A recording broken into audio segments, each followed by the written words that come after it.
Hey horror fans, welcome back to Room 237, coming at you with another silent film from the 20s review.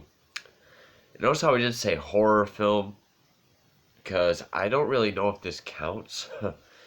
It certainly has horror elements, but it's not really a straightforward one. That is 1921's The Haunted Castle, which I just watched on YouTube. It's directed by F.W. Murnau, who the following year would do Nosferatu. Excellent film.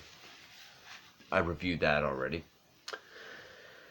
Now, A Haunted Castle is based on a story. See if I can find it.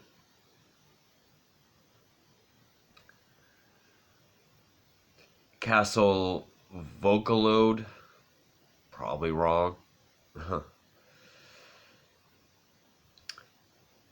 Yeah, I totally missed. Actually. Based on a novel by Rudolph Stratz, but it had a German title. Schlab Vogelod. Can't read German.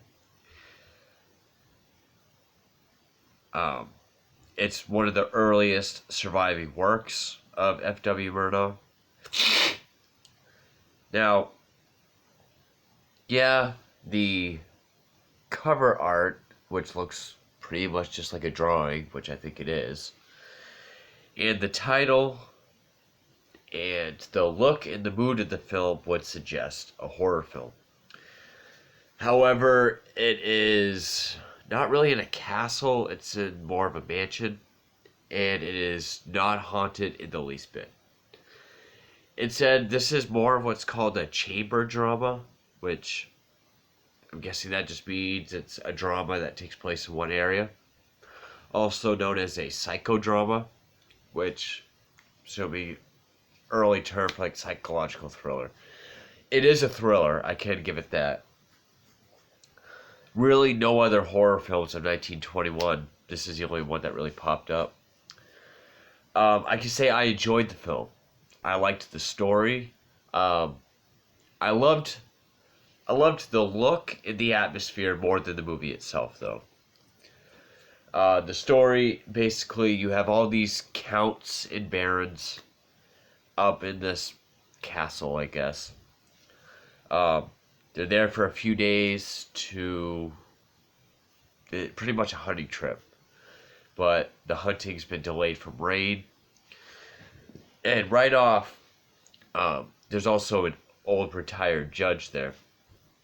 There's this one count who a few years ago, his brother was shot and killed.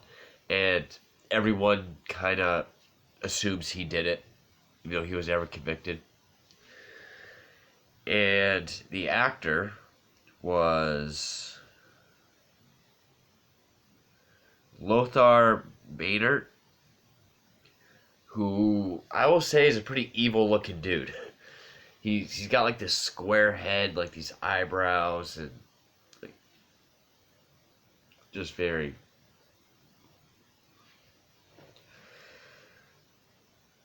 But the person we follow the most would be Olga Ssetchawa as Baroness Saferstadt. She was married to his brother, and then she remarried. And pretty much it's a story of how all these secrets come right out in the open. She is messed up. Like, she's pretty much in a trance the whole movie. Just, like, sitting there. And she'll look at something. She'll just, like, point. The only person...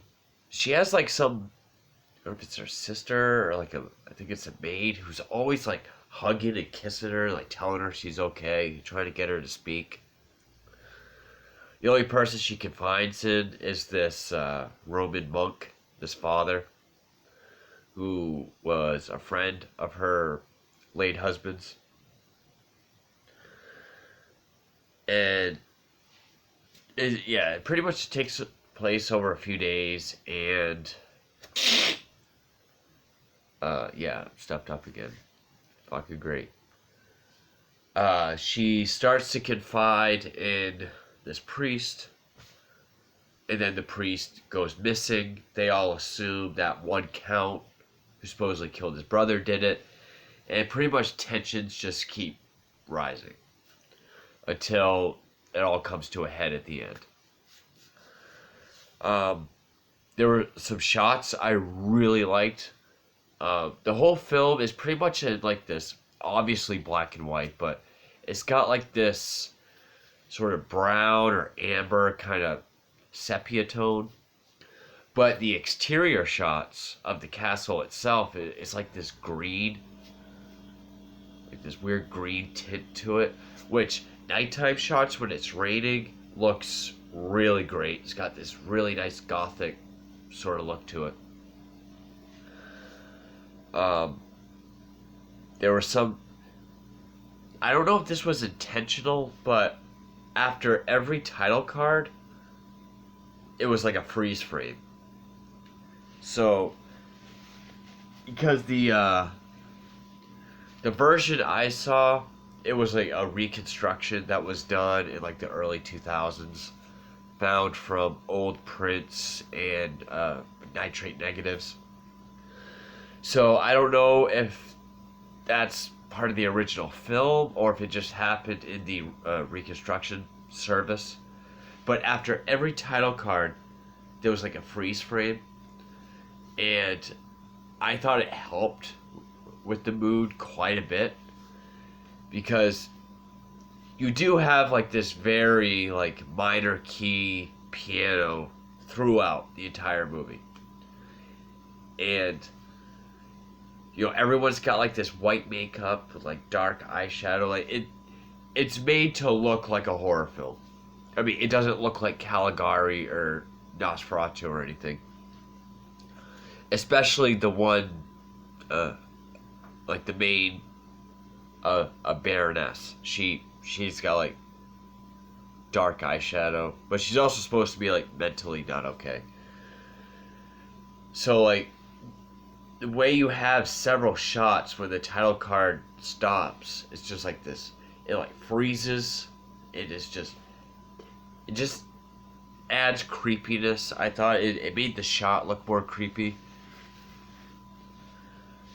There really is only one scene that's actual horror, and that is because it's split up into five acts. I think it's during Act 3. This is when tensions are rising amongst everyone, and sort of everyone's pointing finger, because once the father goes missing, everyone's kind of starts pointing towards each other. Especially since that one count accuses this one baron of, hey, you know, I think you're a murderer. So that's when everyone starts pointing at each other. It's a dream sequence, and I thought it was well done. It was well done, but it was also very goofy at the same time. One of the guys, like, he's in bed, and this whole shot has like a green tint. The window opens.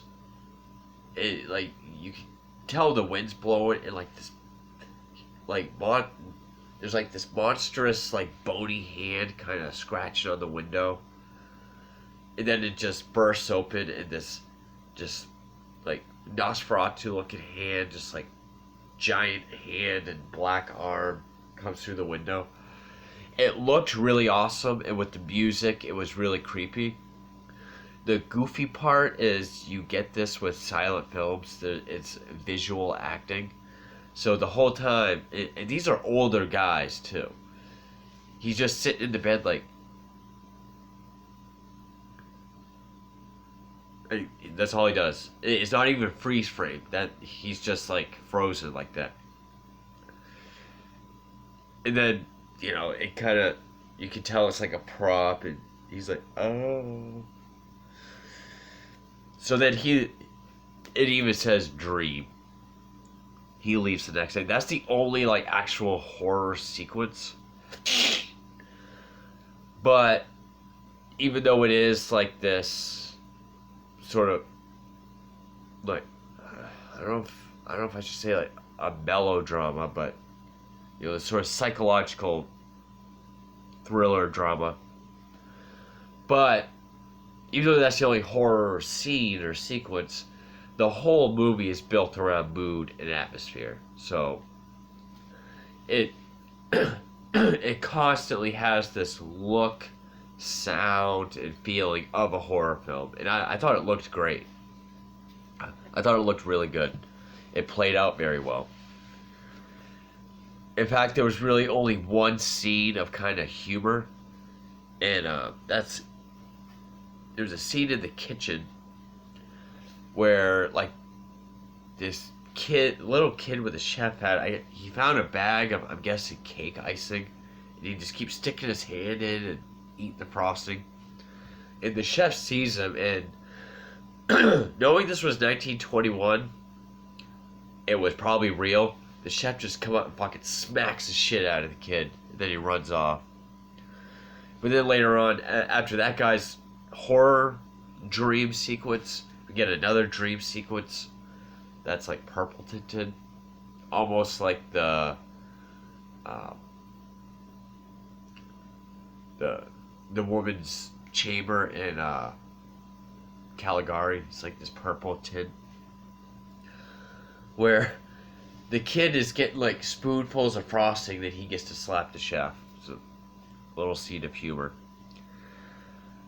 I liked the revelation at the end.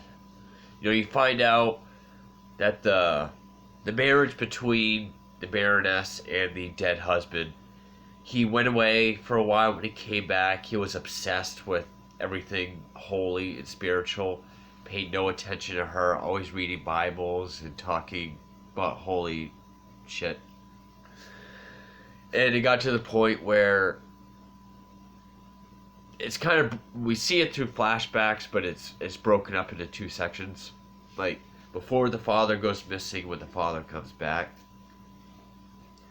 When the father comes back, because before he comes back, she tells everyone, the Count, who you all thought killed my ex-husband, he did do it. I was there. I know he did it. So then, he leaves and the father comes back. So at this point, he just disappeared. And she confesses to him because he has to remain silent.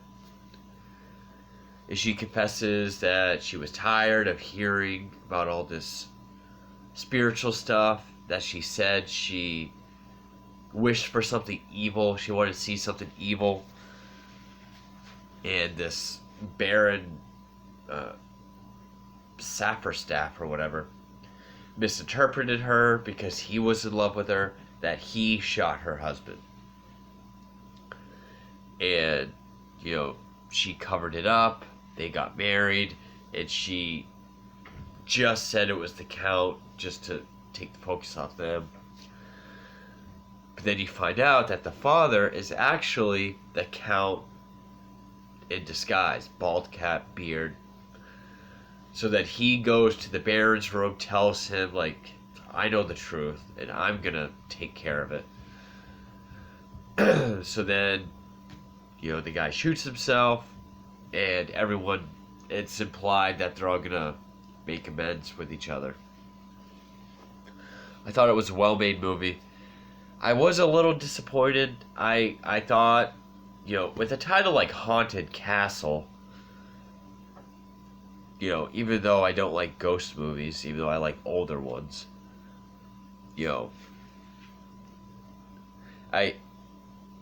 was I expecting something as great like Nosferatu or Caligari? No. But, I thought it was going to be more of a straightforward horror film. Also, with it being directed by F.W. Murnau, I really thought it was going to be another straightforward horror film. But it was still a thriller, and I thought it looked great. It definitely had a great horror mood and atmosphere. Great, it really set the tone for like a horror film, and that's what kept me going through it. But I thought the story was interesting as well. So, I don't know what the hell I'm looking for. Oh, yeah. So, yeah, it may not have been as straightforward as I thought, but I thought 1921's The Haunted Castle was still a pretty decent silent film. So, Haunted Castle, thank you for watching.